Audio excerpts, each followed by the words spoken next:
जिसमें एक भारी नाभिक टूटकर दो या दो से अधिक हल्के नाभिक का निर्माण करता है और इस दौरान अत्यधिक मात्रा में ऊर्जा उत्सर्जित होती है। यदि इसी उत्सर्जित ऊर्जा का उपयोग करके हम परमाणु ऊर्जा से विद्युत ऊर्जा बना लें तो इस अभिक्रिया का जहाँ पे हम प्रयोग करते हैं उसको न्यूक्लियर रिएक्टर का। तो आपसे कोई पूछे कि न्यूक्लियर रिएक्टर क्या है, तो आप कहिएगा कि एक ऐसा संयंत्र जो न्यूक्लियर एनर्जी को इलेक्ट्रिकल एनर्जी में कन्वर्ट करता है, यानी नाभिकीय ऊर्जा को विद्युत ऊर्जा में बदलता है, उसको हम लोग न्यूक्लियर रिएक्टर यानी नाभिकीय रिएक्टर कहते हैं। इसके शुरुआत की बात करें तो एनरिको फर्मी साहब शिकागो विश्वविद्यालय में थे। अप्रोक्स 1942 की बात है, 1942 ईस्वी में इसकी शुरुआत की गई शिकागो विश्वविद्यालय में एनरिको फर्मी के द्वारा। भारत की बात करें तो भारत के आज़ादी के बाद से ही भारत में परमाणु ऊर्जा कार्यक्रम के जो जनक थे डॉक्टर होमी जहांगीर भाभा, इन्होंने इस कार्य को प्रारंभ किया। तो आपसे पूछा जाए कि भारत में परमाणु ऊर्जा कार्यक्रम के जनक कौन है, डॉक्टर होमी जहांगीर भाभा। अब भारत के परमाणु ऊर्जा कार्यक्रम का उद्देश्य क्या था, तो हमारे पास यूरेनियम नहीं, हम यूरेनियम उत्पादक नहीं है, लेकिन हमारे पास थोरियम का पर्याप्त भंडार है। विश्व के कुल थोरियम उत्पादन का 25% भाग जो है वो भारत से ही उत्पादित होता, और केरल का जो समुद्र तट वाला एरिया है उसमें तो पर्याप्त मात्रा में वहाँ से थोरियम का उत्पादन किया जाता है। तो भारत के परमाणु ऊर्जा कार्यक्रम का उद्देश्य था कि हम थोरियम आधारित हम लोग न्यूक्लियर रिएक्टर स्थापित कर पाएँ, और इस न्यूक्लियर रिएक्टर की सहायता से हम भारत को ऊर्जा आत्मनिर्भर बना पाएँ। इसके लिए डॉक्टर होमी जहांगीर भाभा ने भारत के परमाणु ऊर्जा कार्यक्रम को की जो संकल्पना की उसके 3 चरण बनाए। सबसे पहला जो चरण था वो आरंभिक चरण था। इसमें शोध आधारित न्यूक्लियर रिएक्टर भी स्थापित किए गए और ऊर्जा उत्पादन के लिए भी न्यूक्लियर रिएक्टर स्थापित किए गए। जैसे आपसे कहा जाता है कि एक रिएक्टर है, भारत का सबसे पहला रिएक्टर है वो है अप्सरा, जो 4 जून 1956 को महाराष्ट्र का ये मुंबई में ट्राम्बे एक जगह है वहाँ पे स्थापित किया गया था। लेकिन ये जो 3 चरण थे उसमें किस प्रकार विकास हुआ, तो जो पहला चरण था उसको PHWR कहते हैं। ये PHWR आप देख सकते हैं। PHWR क्या है, प्रेशराइज हेवी वाटर रिएक्टर। ये आरंभिक चरण था। इसमें कन्वेंशनल ईंधन यानी जो प्राकृतिक यूरेनियम 238 और 235 है इसका उपयोग करते हैं, और इसमें जो उत्पाद है वो आपका प्लूटोनियम 239 प्राप्त होता है। ये कन्वेंशनल है, और भारत के जो ज़्यादातर न्यूक्लियर रिएक्टर हैं, जैसे हम लोग बात करेंगे पूर्णिमा के बारे में, ध्रुव के बारे में, कामिनी के बारे में, तो उन सब में ये PHWR का ही उपयोग किया जाता है। जो दूसरे प्रकार का है उसको फास्ट ब्रीडर रिएक्टर कहते हैं। इसको ब्रीडर किस लिए क्यों कहा जाता है, क्योंकि इसमें जो उत्पाद प्राप्त होता है, एक तो ईंधन के तौर पर हम लोग प्लूटोनियम और यूरेनियम का उपयोग करते हैं, लेकिन इसका जो उत्पाद प्राप्त होता है वो ईंधन की तुलना में अधिक प्राप्त होता है, इसलिए इसको ब्रीडर रिएक्टर कहते हैं। ब्रीडर कहने का यहाँ पे तात्पर्य यह है कि इसमें जो प्रोडक्ट प्राप्त होता है वो ईंधन की तुलना में अधिक मात्रा में प्राप्त होता है। तमिलनाडु के कलपक्कम में जो न्यूक्लियर रिएक्टर अभी कार्य कर रहा है वो FBR यानी फास्ट ब्रीडर रिएक्टर ही है, वो कलपक्कम। अब अगला जो चरण है, अभी तक तो FBR तक हम लोग पहुंच पाए। जो अगला चरण है ये है आपका एडवांस हेवी वाटर रिएक्टर। अभी ये प्रयोग के स्तर पर है।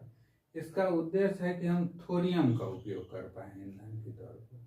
ईंधन के तौर पर हम थोरियम का उपयोग करना चाहते, क्योंकि ये हमारे पास पर्याप्त मात्रा में, और हमें यूरेनियम पर्याप्त मात्रा में हमको बाहर के देशों से मंगाना पड़ता है, और वो उसके लिए बहुत सारा कन्वेंशन है, जैसे NSG वगैरह के बारे में आप जानते होइएगा।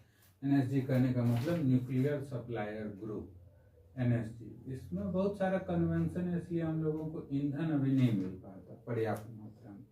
तो अगर हम AHWR तक पहुंच जाएं, यानी advance heavy water nuclear reactor तक पहुंच जाएं, तो हम आत्मनिर्भर हो सकते हैं। इसमें ईंधन जो होता है वो थोरियम उपयोग करते हैं और यूरेनियम 233 भी 233 भी उपयोग कर सकते हैं। तो ये 3 चरण थे। पहला PHWR, इसमें कन्वेंशनल ईंधन उपयोग करते हैं, ये फास्ट ब्रीडर रिएक्टर दूसरा चरण था। अभी इसमें एक कार्य कर रहा है तमिलनाडु के कलपक्कम में, और ये अभी शोध कार्य इस पे चल रहा है AHWR, जिसको एडवांस हैवी वाटर रिएक्टर कहते हैं। ये थोरियम का उपयोग ईंधन के तौर पर करते हैं। और अगर हम इसकी बात करें तो सबसे पहला जो न्यूक्लियर रिएक्टर था वो तो आप जान ही चुके हैं कि अप्सरा नाम था उसका। 4 जून 1956 को मुंबई में ट्राम्बे में इसकी स्थापना की गई थी। दूसरा जो था उसका नाम था जर्लिना। इसकी जो स्थापना की गई थी वो 1961 में 1961 में की गई थी। ये जो है वो ईंधन के तौर पर उपयोग करता है यूरेनियम का है। यूरेनियम इसका ईंधन है। यूरेनियम, प्राकृतिक यूरेनियम आप कह सकते हैं। नेचुरल यूरेनियम जो होता है वो इसका उपयोग करता है, प्राकृतिक यूरेनियम। और इसके बाद इसका जो मॉडरेटर होता है, अभी हम लोग जानेंगे मंदक, उसके तौर पर ये भारी जल D2O का उपयोग करता है। जर्लिना के बाद जो अगला था वो था पूर्णिमा के 2 चरण हैं।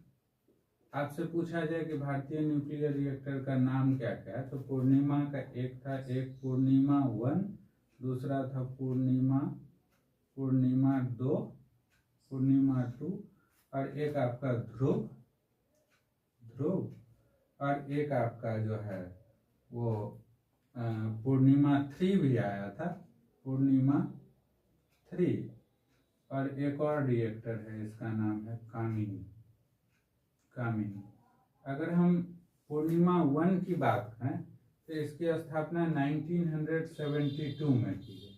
1972 में पूर्णिमा 1 आया, और उसके बाद अगला जो 1984 में 1984 ईस्वी में पूर्णिमा 2 आया। और इसके बाद ध्रुव की बात करें तो 1900, एक साल बाद ही 1985 में। इसके बाद पूर्णिमा 3 की बात करें तो 1990 में, और कामिनी की स्थापना 1996 में की गई। अभी अगर हम बात करें तो 7 जगह पर न्यूक्लियर रिएक्टर स्थापित किया जा चुका है।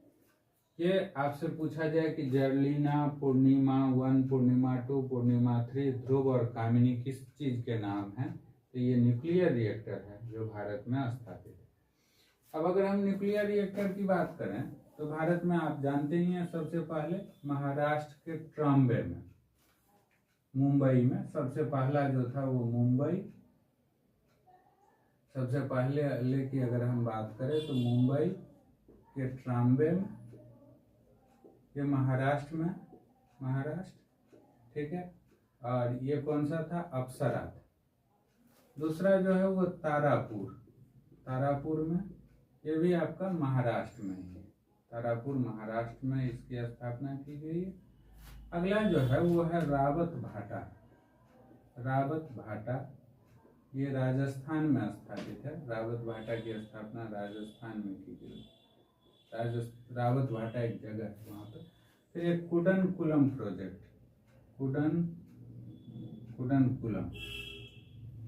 कुडनकुलम जो है वो आपका तमिलनाडु में। इन सब जगहों पर इसकी स्थापना की गई है न्यूक्लियर रिएक्टर की। इसके बाद जो अगला है वो है कैगा कर्नाटक में, फिर अगला जो है वो है नरोरा की बात करें तो ये यूपी में है। और एक है आपका काकरापार में एक स्थापित किया गया, ये आपका गुजरात में, काकरापारा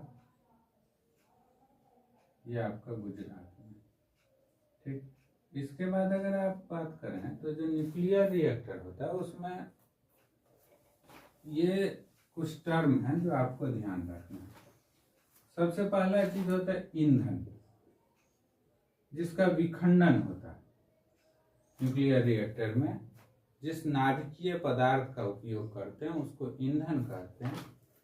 इसके लिए आप यूरेनियम तो उपयोग करते हैं,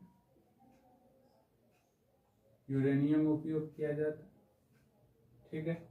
इसके अलावा प्लूटोनियम का भी उपयोग कर सकते हैं और थोरियम का भी। जैसे आपने जाना कि फास्ट ब्रीडर रिएक्टर है, उसमें हम लोग थोरियम तक पहुंच पाए। ईंधन क्या होता है? ऐसा नाभिकीय पदार्थ जिसका विखंडन होता है, इसी से उष्मा ऊर्जा की प्राप्ति होती है। क्या क्या चरण होता है? पहले विखंडन होता है, और विखंडन कैसा होता है? इसमें हम लोग नियंत्रित विखंडन कराते हैं, ठीक है। तो पहले विखंडन, इससे क्या होता? उष्मा जनरेट करता। अब तो जानते ही हैं कि जब नाभिकीय विखंडन की अभिक्रिया होती है तो अत्यधिक मात्रा में उष्मा उत्पन्न होती है। इस उष्मा से हम लोग पानी को गर्म करके भाप बना लेते हैं, वाष्प या भाप कहते हैं, और इसी भाप का उपयोग आप कर लेते हैं ऊर्जा उत्पादन में। टरबाइन के ब्लेड पर ले गए इसको, और इसी की सहायता से ऊर्जा का उत्पादन किया जा सकता है। तो ऐसे चरण होते हैं, पहले विखंडन, और जो विखंडित पदार्थ होता है जिसका विखंडन होता है उसी को ईंधन कहते हैं, और इसके तौर पर हम लोग यूरेनियम, प्लूटोनियम या थोरियम का उपयोग करते हैं। दूसरा, आप जानते हैं कि नाभिकीय विखंडन अभिक्रिया दो तरह की होती है। एक को कहते हैं नियंत्रित। नियंत्रित क्या होता है? नाभिकीय विखंडन अभिक्रिया एक श्रृंखला अभिक्रिया होती है, चेन रिएक्शन होता है। श्रृंखला अभिक्रिया इसलिए कहते हैं क्योंकि हम लोग जान चुके हैं कि जब नाभिकीय विखंडन हम प्रारंभ करते हैं, जैसे मान लीजिए कि ये यूरेनियम 238, ये कैसे प्रारंभ होगा? तो इस पर हम एक स्लो मूविंग न्यूट्रॉन का प्रहार कराएंगे। तो इस स्थिति में ये 3 फास्ट मूविंग न्यूट्रॉन जनरेट करता है। एक न्यूट्रॉन ये, एक ये और एक ये, 3 तीव्र गति वाले न्यूट्रॉन उत्पन्न होते हैं। अगर इसको आप न रोकें तो ये 3 से ये फिर हर एक से 3 बनता जाएगा, 3 से फिर 9, 9 से 27, ऐसे ही बढ़ेगा। तो ये जो अभिक्रिया, लेकिन न्यूक्लियर रिएक्टर में अगर इस प्रकार से अभिक्रिया होगी तो विस्फोट ही हो जाएगा।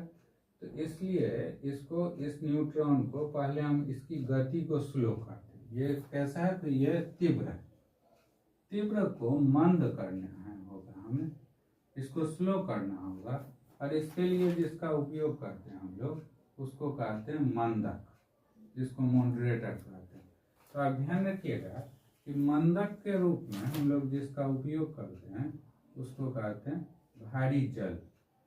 भारी जल, जिसको आप डिटोरियम ऑक्साइड कहते हैं, D2O। भारी जल के रूप में हम जिसका उपयोग करते हैं उसको D2O कहते हैं। और एक कार्बन का अपरूप होता है जिसको हम लोग कहते हैं ग्रेफाइट। ग्रेफाइट का भी उपयोग किया जाता है, ठीक है। ये मॉडरेटर का काम क्या होता है? जो नाभिकीय अभिक्रिया के दौरान तीव्र न्यूट्रॉन उत्पन्न होता है उसको ये, उसकी गति को ये कम करता है। अब अभी भी, लेकिन अगर ये यूरेनियम 238 है, इस पर हमने एक न्यूट्रॉन का प्रहार कराया तो 3 न्यूट्रॉन जनरेट किया। इसकी गति को कम करने वाला तो मंदक हो गया, मॉडरेटर जो इसकी गति को कम किया। अब यह अभिक्रिया एक समान चलती रहे तो 3 में से 2 को तो एब्जॉर्ब करना होगा। इसको एब्जॉर्ब करने के लिए हमें जिसका उपयोग करते हैं इसको हम लोग कहते हैं नियंत्रक, कंट्रोलर, और इसके लिए हम लोग बोरन और कैडमियम के क्षार का उपयोग करते हैं। अगर हम नियंत्रक की बात करें तो इसके लिए जिसका उपयोग किया जाता है वो है बोरन और कैडमियम। बोरन या कैडमियम के क्षार का उपयोग करते हैं।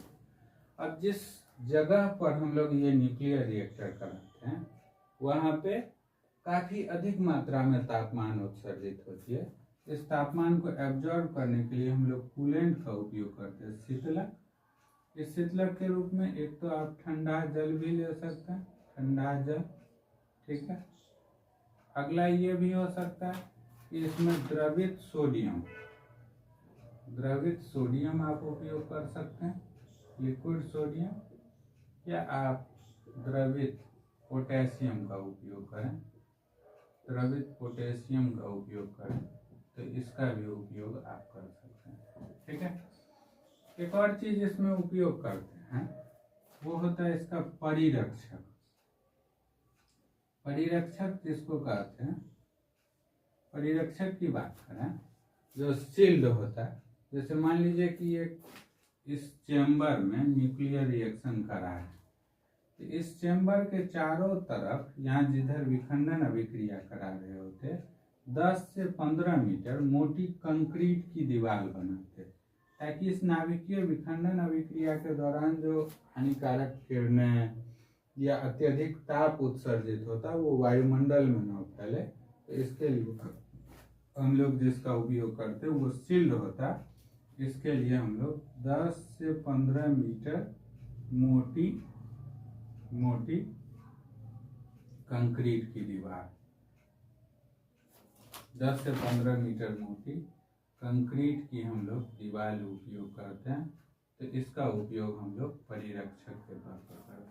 तो ये आपको न्यूक्लियर रिएक्टर के बारे में क्या हमने जाना। ऐसा संयंत्र जो नाभिकीय ऊर्जा को विद्युत ऊर्जा में बदलता है उसको न्यूक्लियर रिएक्टर कहते हैं। खोजकर्ता कौन है? एनरिको फर्मी साहब।